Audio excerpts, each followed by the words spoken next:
Hey guys, this is Martin, and I wanted to do a quick video because there seems to be some confusion with the OWASP top 10.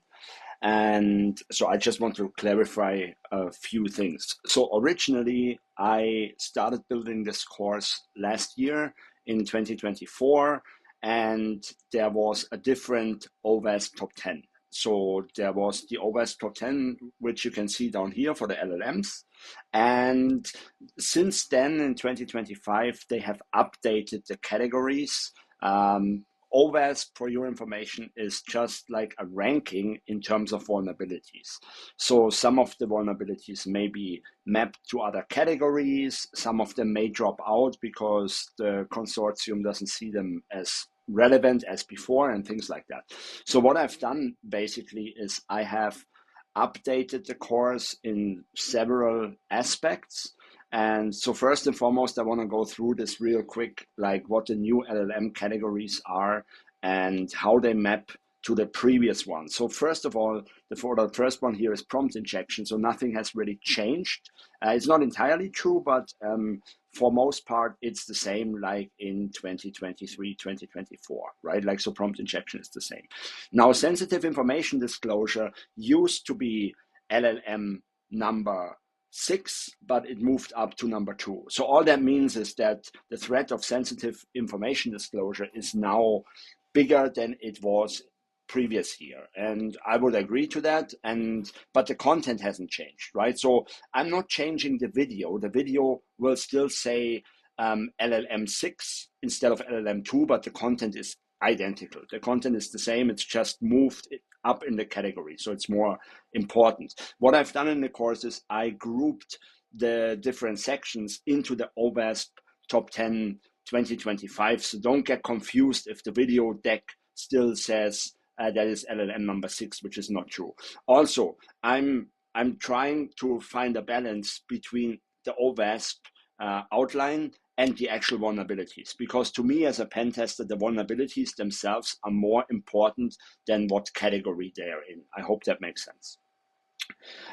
So then the next one in 2025 is supply chain. It's the same chapter, but it moved from 5 to 3. So again, supply chain vulnerabilities are more important this year than they were the last year before, but technically they're the same, right? It's just like a move in the OWASP hierarchy, basically.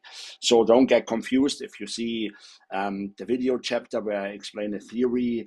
It will still say LLM 5, but it's actually LLM 3 now. But I made this clear throughout the different chapters, and I also have like an OWASP introduction chapter, which I added brand new. Next one is data and model poisoning. This used to be the old LLM 3, right? And now it's LLM 4. So this actually dropped one position and now has not just the model poisoning, but also the data poisoning in there. So I reflected that as well. Improper output handling is the new name. It was previously called in position number 5.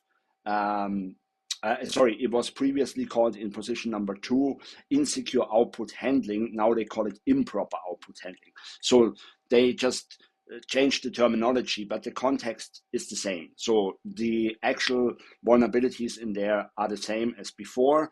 And once again, don't get confused if you see the theory chapter, and the theory chapter says LLM 2, and now it's practically LLM 5, but the content is the same, right? Same goes for excessive agency. Agency was moved from 8 to 6. So now it's more important than it used to be, which I fully agree with. And so excessive agency basically moved up to 6. What also happened to excessive agency is the insecure plugin design. As you can see this here, this was removed altogether as an LLM category from last year, but this year this has been merged into excessive agency. So what I've done is I've also in the main slide deck, in the main PDF, which you can download, I have also reflected that. System prompt leakage is a new category, and it's LLM7. I personally don't like that move. I know why they're doing this, why they're addressing this, because in its own, system prompt leakage is more concerning than it was before, because people put API keys in the prompt and hidden endpoints and all kinds of stuff. But technically speaking, this is still part of LLM1, right? Like, this is still part of prompt injection, which leads to prompt leakage, or which leads to prompt leakage, basically. So I created a new category, but the content is, I moved the content basically from LLM1 about this specific topic into LLM7, into its own category. But it was already there. We already discussed it previously. So all the content is basically there. Next one is vector and embedding weaknesses. So this is like the RAG functionality, where basically you have retrieval augmented generation. That was previously part in other categories. So it was also already there, but it was, for example, sitting in sensitive information disclosure before, like in LLM number 6. So again, this was just moved to this category. Misinformation, I'm not too happy with the name they have given it. But misinformation is now the over reliance, and as well as like false information, biased information, and stuff like that.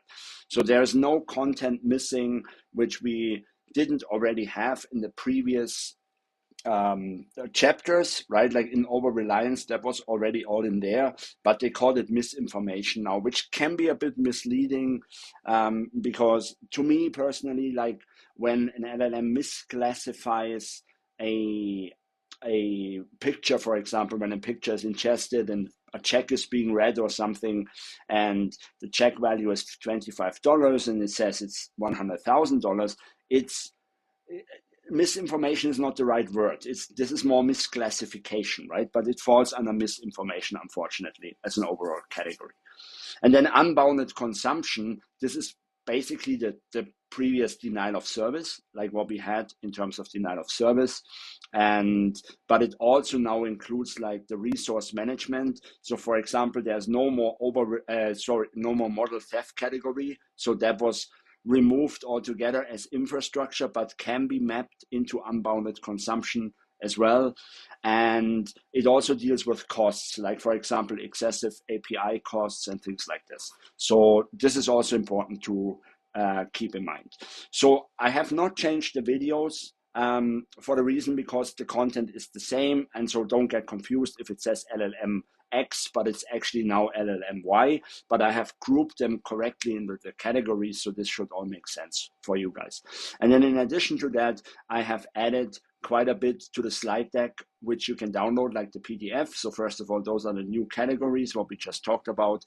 And then what you will actually see is, for example, if we go to LLM number 1, we start like LLM number 1, and I started off with a video, which is also in there, where we talk about the threats, first of all, about prompt injection, then we give an example, and then we also talk a bit about the remediation. So that's all new.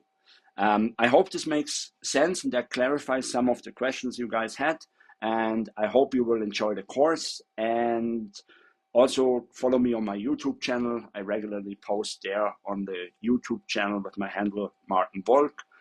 And enjoy the course, and I hope you learn how to penetration test AI and LLM systems. Thank you very much, and have a good day.